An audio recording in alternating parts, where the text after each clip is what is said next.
Morning student, I am faculty of Sandipani Higher Secondary School. Today we will start new lesson number 11. The lesson name is Economic Development of class 8th. Okay, आज हम class 8 का lesson number 11 start करेंगे और lesson का हमारा नाम है economic development. Okay, economic development means what? आर्थिक विकास, है ना. इकोनॉमिक डेवलपमेंट मतलब क्या होता है, उसका अर्थ क्या होता है बेटा? आर्थिक विकास. तो हम इसमें क्या पढ़ेंगे, पूरा जो ऑल ओवर हमारा चैप्टर है वो बेस्ड रहेगा हमारा इकोनॉमिक डेवलपमेंट में. इसमें हम ये पढ़ेंगे कि इकोनॉमिक डेवलपमेंट क्या होता है, उसके बाद हम देखेंगे इकोनॉमिक ग्रोथ क्या होती है. ठीक है, उसके बाद हम ये भी देखेंगे कि what is the role of agriculture in economic growth. हमारे जो आर्थिक बोल सकते हैं विकास है उसमें एग्रीकल्चर की क्या भूमिका है और एग्रीकल्चर क्यों इम्पॉर्टेंट है. उसके बाद हम इसमें देखेंगे what is industrial development. Industrial development के बाद हम देखेंगे कि इकोनॉमिक प्रॉब्लम्स, क्या क्या इकोनॉमिक प्रॉब्लम हम फेस कर रहे हैं.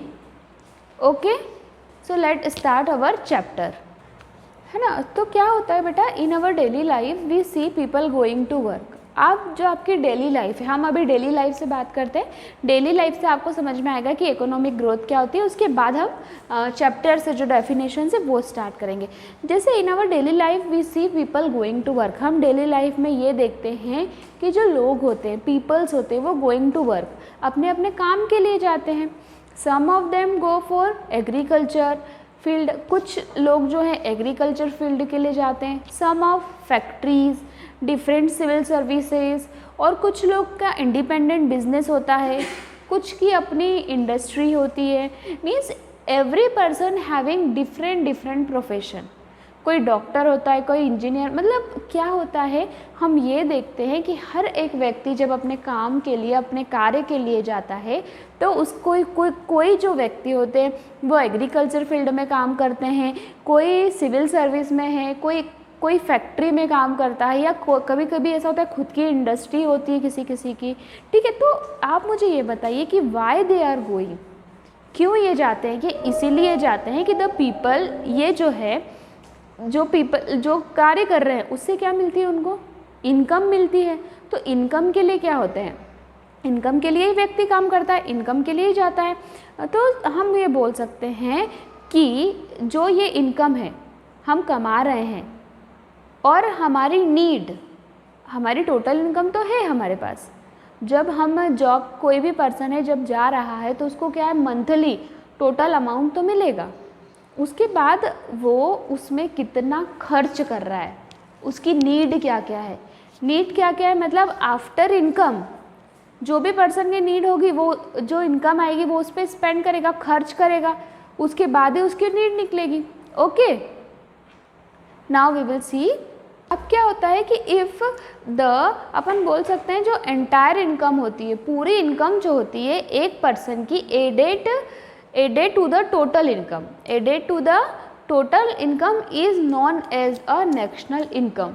उसको क्या बोलते हैं, national income. If the entire income of the people added the total income will be known as national income. Okay, और नेशनल इनकम को यदि जो हमारी पॉपुलेशन है, पॉपुलेशन से हम डिवाइड करते हैं तो वो कहलाती है पर कैपिटा इनकम. अब जैसे कि मैं बोल रही हूँ आपको, आपकी सैलरी आप कंसीडर कर लो 5000 रुपीज़ है, 5000 रुपीज़ है. अब टोटल सैलरी मतलब हमारे पास हमारी जो अमाउंट है 5000 रुपीज़ है, और हमारे घर में, या हम बोलते 6 पीपल है. तो आपको क्या करना पड़ेगी, वो 5000 रुपीज़ है वो 6 पीपल के अकॉर्डिंग डिवाइड करने पड़ेंगे. उनको डिवाइड करने पड़ेंगे मतलब निकालने पड़ेंगे कि इसमें ही हमारा घर चलना चाहिए, 5000 में हमारा घर प्रॉपरली चल जाना चाहिए. तो नेशनल इनकम की जब बात करते हैं तो इफ़ द एंटायर जो इनकम होती है किसी भी पर्सन की, उसमें टोटल इनकम जब ऐड होती है तो हम उसको ऐसा बोल सकते हैं कि वो नेशनल इनकम होती है. और if divided by the population, जो हमारी नेशनल इनकम है वो पॉपुलेशन से डिवाइड करते हैं तो वो रिजल्ट जो आता है उसको बोलते हैं पर कैपिटा इनकम. मतलब per capita income is equals to national income upon population of country, कितनी पॉपुलेशन है हमारी कंट्री की। अब हम बात कर ले इकोनॉमिक डेवलपमेंट। इकोनॉमिक डेवलपमेंट क्या होता है? इकोनॉमिक डेवलपमेंट आर्थिक विकास implies changes in income, saving and investment along with progressive changes in socio-economic structure of country in bracket institutional and technological changes। क्या होता है बेटा? ऐसे चेंजेस, मतलब इकोनॉमिक डेवलपमेंट में ऐसे चेंजेस को इम्प्लाइज किया है जो कि income, saving, investment along with progressive मतलब जो कंटिन्यू प्रोग्रेस के लिए जो चेंज हो रहे हैं वो चेंजेस, ठीक है, progressive changes in socio economic structure of our country. तो वो क्या कहलाता है? हमारे देश का आर्थिक विकास। मतलब हम बोले कि जो चेंजेस, जो हमारे देश के आर्थिक विकास में जो प्रोग्रेस के लिए ऐसे बदलाव आ रहे हैं जो कि हम हमारी इनकम से, सेविंग से, इन्वेस्टमेंट से रिलेटेड चेंजेस आ रहे हैं जिससे कंटिन्यूसली प्रोग्रेस हो रहा है, तो ऐसे डेवलपमेंट को हम बोल सकते हैं economic development. Is there any doubt here?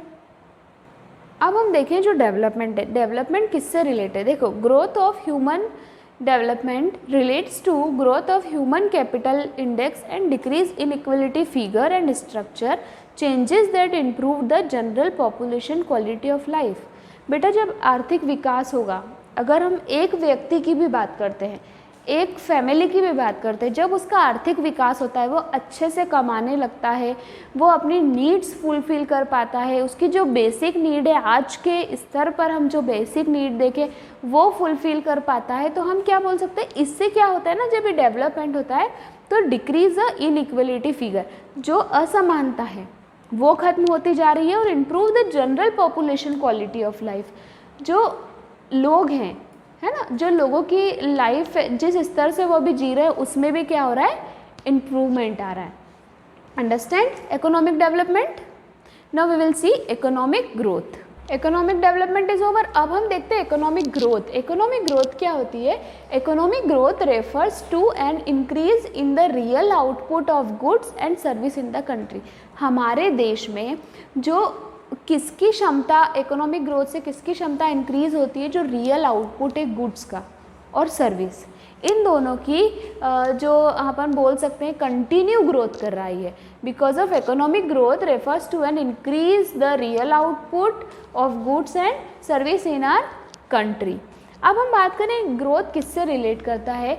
Growth मतलब रिलेट्स टू ग्रेजुअल, है ना, gradual increase in one of the component of gross domestic product. जो हमारे डोमेस्टिक प्रोडक्ट है, जो हमारे घरेलू प्रोडक्ट है, तो वो कंटिन्यू क्या हो रहा है? उसमें बढ़ोतरी होती जा रही है, ग्रोथ करते जा रहे हैं हम। जैसे कि हम बोल सकते हैं consumption, government spending, investment, net exports etcetera.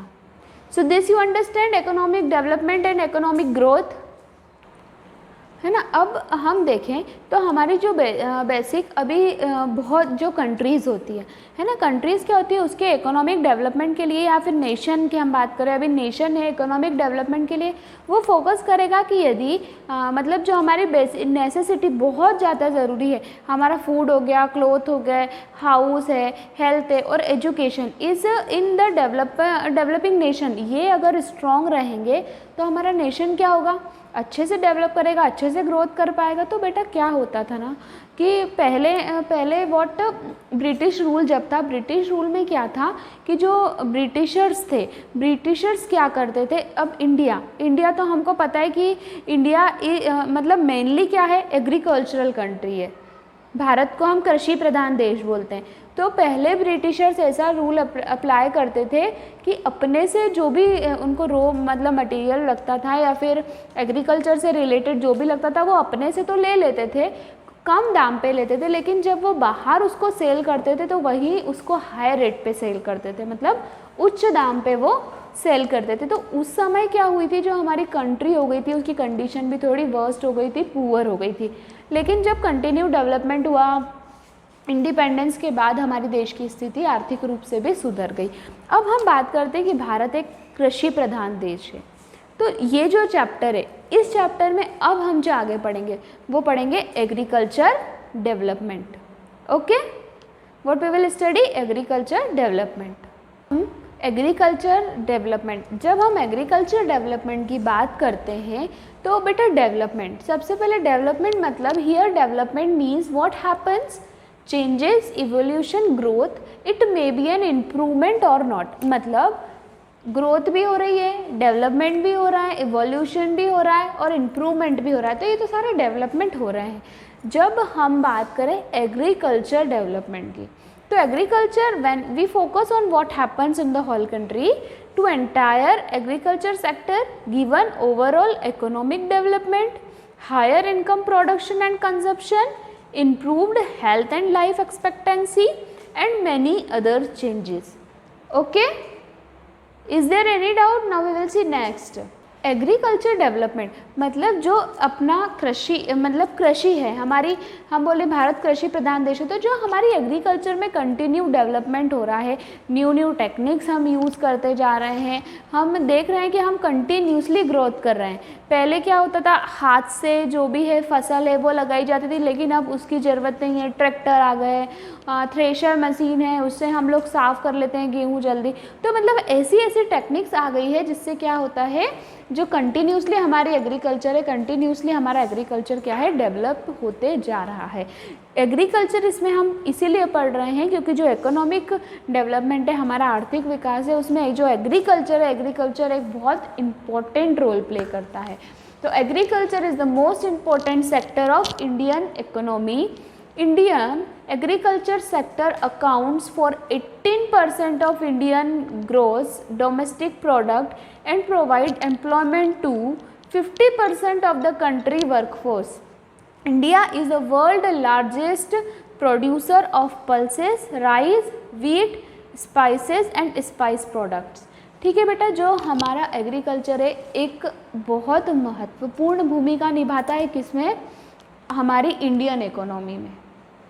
हमारा जो भारतीय है, हमारा जो आर्थिक है हमारे देश का जो भी है, तो उसमें एग्रीकल्चर जो है, कृषि एक बहुत महत्वपूर्ण भूमिका निभाता है।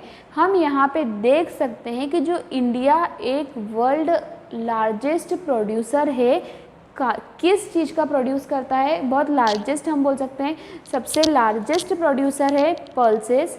हम क्या क्या प्रोड्यूस करते हैं, पल्स, राइस, वीट, मसाले, और मसाले से जो प्रोडक्ट बनते हैं स्पाइस प्रोडक्ट, मसाले के प्रोडक्ट। तो ये सब हम एक हाई बोल सकते हैं, लार्ज, बहुत उच्च स्तर पर इसको इंडिया प्रोड्यूस करता है। Is there any doubt about agriculture? Next topic है ना, नेक्स्ट टॉपिक अभी हमने पढ़ा एग्रीकल्चर क्या होता है, एग्रीकल्चर डेवलपमेंट क्या होता है। अब हम देखें कि एग्रीकल्चर जो है क्यों इम्पोर्टेंट है। Importance of agriculture in your book the next topic is importance of agriculture। तो बेटा हमारे लिए जो कृषि है वो क्यों महत्वपूर्ण है, because all humans depend on the agriculture for food. Simple सी बात है, आज सिर्फ एक व्यक्ति नहीं, सभी व्यक्ति, देश के सभी व्यक्ति अपने भोजन के लिए किसके ऊपर डिपेंड है, एग्रीकल्चर के ऊपर डिपेंड है, कृषि के ऊपर डिपेंड है। अगर किसान है, फार्मर है, अन्न नहीं लगाएगा तो हमें अन्न कहाँ से मिलेगा, अनाज कहाँ से मिलेगा। यदि हमको अनाज नहीं मिलेगा तो हम क्या खाएंगे। So we can say that the all peoples for their food depends on agriculture. First point. Second point, urban industrial societies depend on the base food surplus generated by farmers and herders। जो urban ये आप बोले industrial societies है, क्या होता है, गेहूँ से क्या बनता है, आटा बनता है। तो हम एग्जांपल ले लें, फॉर एग्जांपल एक आटे की फैक्ट्री मान लो, जो पैकिंग वाला आटा उसकी फैक्ट्री, तो उसके लिए यदि इंडस्ट्री है, अर्बन सेक्टर में है, गांव में नहीं होती है, और आजकल तो होने लगी है। तो अगर अर्बन सेक्टर में इंडस्ट्री है, तो यदि आटे की फ्लोर की इंडस्ट्री है, तो वो किसके ऊपर डिपेंड रहेगा, आटे के लिए फार्मर के ऊपर डिपेंड रहेगा कि नहीं, हमको एग्रीकल्चर जो कृषि है उससे ही क्या मिलेगा, वीट मिलेगा, तभी तो हम आटा बना पाएंगे। ठीक है, understand second point. Third, without agriculture there could be no cities, universities, factories और ऑफिस। Is it correct? यदि कृषि नहीं होगी तो यूनिवर्सिटीज़, फैक्ट्रीज और ऑफिसेज और सिटी कैसे चलेंगे। ठीक, today agriculture remain the most important economic activity in the world. आज हम देखें जो कृषि एग्रीकल्चर है ना, एक बहुत ज़्यादा इम्पोर्टेंट इकोनॉमिक एक्टिविटी है पूरे विश्व में। क्योंकि अगर सबसे पहले बोलते हैं ना, हमारी बेसिक नीड क्या है, हमको खाना यदि हमारे पास फूड नहीं होगा खाने को तो हम सर्वाइव ही नहीं कर पाएंगे ना, और फूड चाहिए तो एग्रीकल्चर है, तो दैट्स वाई एग्रीकल्चर इम्पॉर्टेंट है। Agriculture employs 45% of the working population. Agriculture जो है 45% ऑफ द वर्किंग पॉपुलेशन है, ओनली 2% कहाँ पे, यूएस में। Now in some part of Asia and Africa over 80% of the labour force engage in agriculture. अगर हम कुछ पार्ट देखें एशिया और अफ्रीका का, उसमें 80% जो लेबर फोर्स है कहाँ पे इंगेज्ड है, एग्रीकल्चर में। तो हमको समझ में आ गया एग्रीकल्चर हमारे लिए इम्पोर्टेंट क्यों है, क्योंकि जो हमारी बेसिक नीड है, यदि हम खाना नहीं खाएंगे, अगर हमें अन्न नहीं मिलेगा तो हम सर्वाइव नहीं कर सकते हैं।